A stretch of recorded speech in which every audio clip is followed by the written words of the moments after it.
This is the Glatt Properties Podcast, episode 19. I am your host, Bruce Gladhorn. Let's get into it. Today's topic of discussion is going to be keywords, funny words, words to describe stuff that can't always be defined, described right away. So the big one, and these are the ones that I don't want to say an issue with, but the ones that I think are just goofy words. You may have your own. That's okay. But the big ones are this to me. Handyman special. When I hear the term handyman special, I know that house needs some serious work. They just want to say it. Whenever you see the term handyman special, it's my recommendation that you don't buy it. I just wouldn't waste my time with it. You never know what you're going to get into.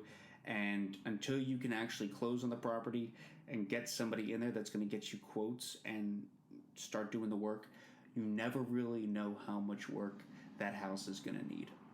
And that's a big problem for a lot of people that are going to buy these investor specials. They're not going to get a quote right away in order to see what work that needs to get done. If you could bring your plumber along, you could bring your electrician along, you can bring your whomever along. But a seller is not going to allow work to be done on an investor special home prior to closing, and they're also not going to be allowing anybody to go in there and draft a quote and use that as fuel to the buyer's offer. Don't even think that you're going to get it. Okay, let's think about it from a seller's side. If you're selling an investor special home, quick, easy, cash preferred, you're not getting an inspection. And nobody cares about your problems with that. Because remember, you're one guy that's buying a home. There are so many people out there, myself included, that will buy a home and plan on never actually seeing the home, ever. Imagine that. In the negotiation process, who are you? Are you the guy that's going to look at a handyman special and say, I need to get in there, I need to check it out, I need to go whatever, and then I got to go get the quote. I want to buy a fixer-upper, I want to do this. Those people, if you're that guy, just stop. You're wasting everybody's time, and everybody's sick and tired of hearing your whatever about real estate, all these amazing things that you're never going to do. Okay? As a first-time investor, you're never going to be successful at buying a home that needs some fixing up and getting that squared away. You're just not. People that in the industry, we hear that. Other landlords, real estate investors, we hear people talk like that who have never even purchased their first rental. They're full of something, and it's not good ideas. It may be good intentions, but it ain't good ideas. So handyman special, we just give that listing a wide berth. We go around that one. We don't really need to go to that. The second one that I have a funny relationship with is the term flex space. I see this a lot in new home sales. I used to see it a lot in new home sales. Now the way that homes are being built right now, they're basically open concept until the second floor. Until you get to the second floor, that's what people want because it looks the best. But yeah, so having these the term flex space is basically just describing a room that doesn't really flow with the home, doesn't really work with the house, and you are trying to pivot around the fact that this room doesn't really flow with the space and the area that it is in. Normally, I'll see this room. I have an image in my head of what this room looks like. This room, because I've just seen this so many times, and I apologize. Maybe I can send the message into your brain so that you can see what I'm talking about. But usually, if you go into a home that was built in the late 70s all the way up to about the early 90s, in terms of when I say go into a home, I'm meaning a colonial detached home in a subdivision. If you don't know what I'm talking about after that sentence, then you have no clue what I'm talking about. But you'll see just sometimes a random room over here, there, and everywhere, and you're just like, what was the intention of that? Well, the intention was back in the 50s, 60s, and early 70s, people wanted rooms. Rooms to them were valuable, and that's what people saw a room and they thought to themselves, we can put shit in it. I don't know why. I don't know what the idea was, But when you're designing, when you're staging, when you're going through the sales process, you don't have to fill every single space, and you definitely shouldn't. If you have a house and every single corner has something in it, it's time for you to declutter, clean your act up a little bit. That's my opinion, but yeah, that's normally where I'll see a home with a flex space or whatever, the room that nobody knows what to do with.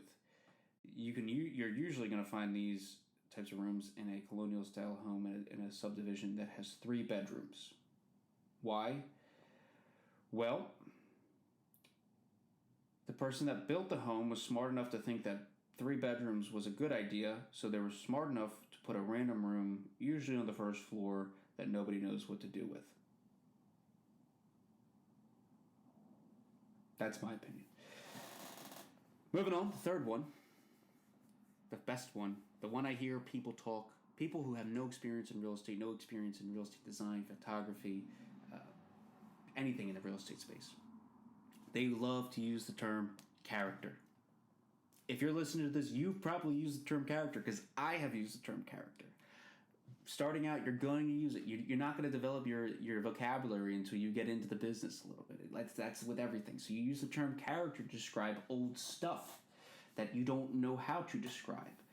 Whenever you hear the term character, as opposed to saying the term character, what you really should be doing is defining the old piece. It's usually a piece. It could be a frame, it could be a floor, it could be the baseboard. I'm looking at my house right now as I describe this, the windowsill, because I have a home that some might consider has a lot of character. No, it just got a bunch of old stuff in it that nobody replaced. They just maintained it. Let's be real with each other.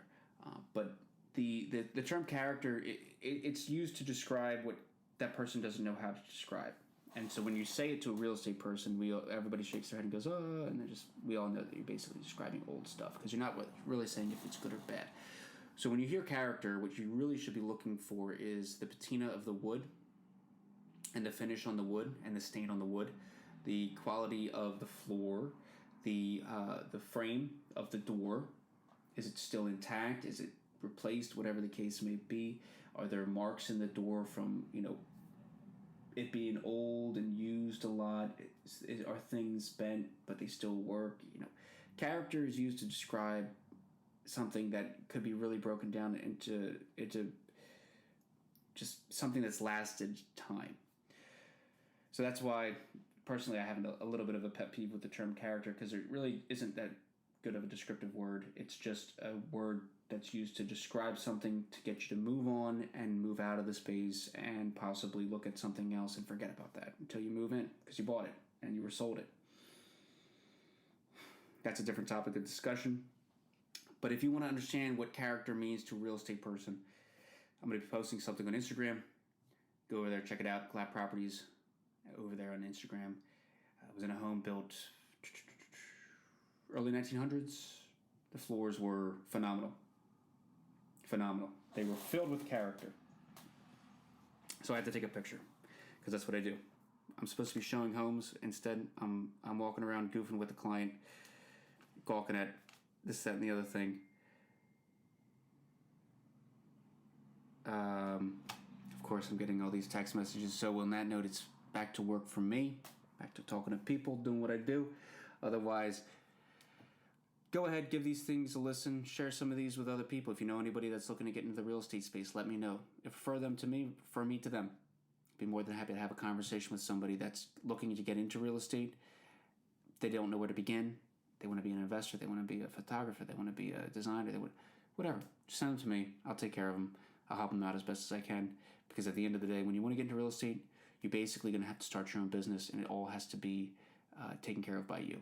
So that's if you can handle that, and if you can achieve that little topic or that concept, if that concept is easy for you to understand and act upon, real estate is definitely for you. Otherwise, stay safe, gang. It's fall, y'all. Get outside. Enjoy that beautiful air. go look at the colors. Take a minute to just go outside for an hour, maybe this Saturday, and stare at the beautiful trees and see how nature's changing. I think we all need a little bit more of that in our hectic, crazy lives, especially over the past 2 years.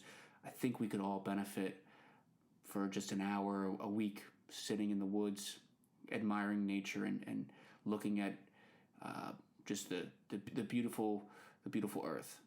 That's all I got to say about that. Stay safe, gang.